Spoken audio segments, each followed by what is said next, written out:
So can you explain to us a little bit about what year of the 2-year session we're in?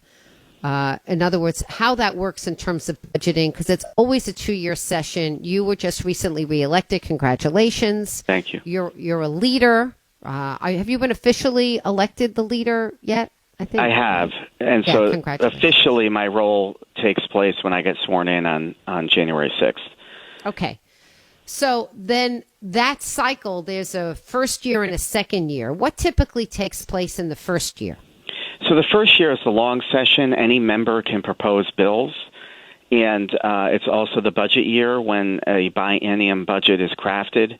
So there'll be a lot of meetings with the Appropriations Committee setting policy on what our two-year budget is going to look like.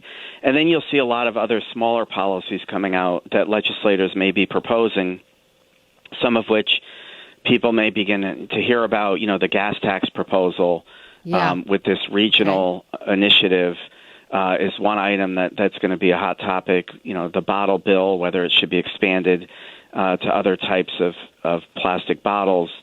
Sort of we've heard about the public health option, sports betting.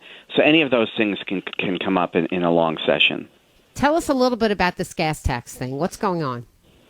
So, generally right now is that the governor has signed a memorandum of understanding, entering an agreement with Rhode Island, Massachusetts, and Washington, D.C., where they're going to create sort of this tax on wholesalers, which is going to translate to a tax on consumers.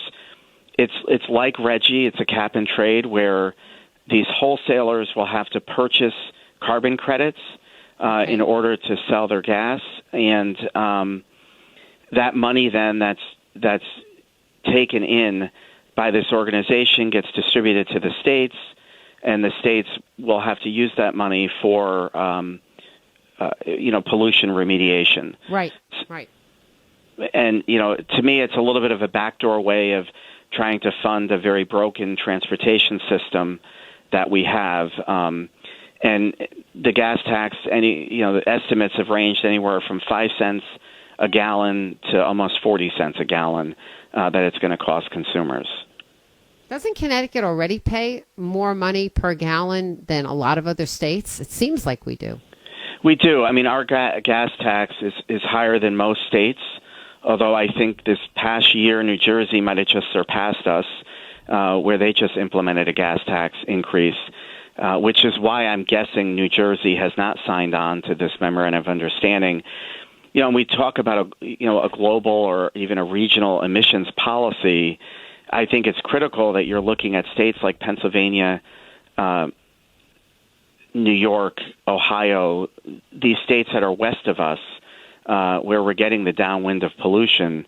Would seem like we want to get them on board before we start getting states like or districts like Washington, D.C. involved. I'm not sure what regional approach this really does have, and to me it smells a little bit more of just a money grab for our Special Transportation Fund rather than a real regional policy on emission control.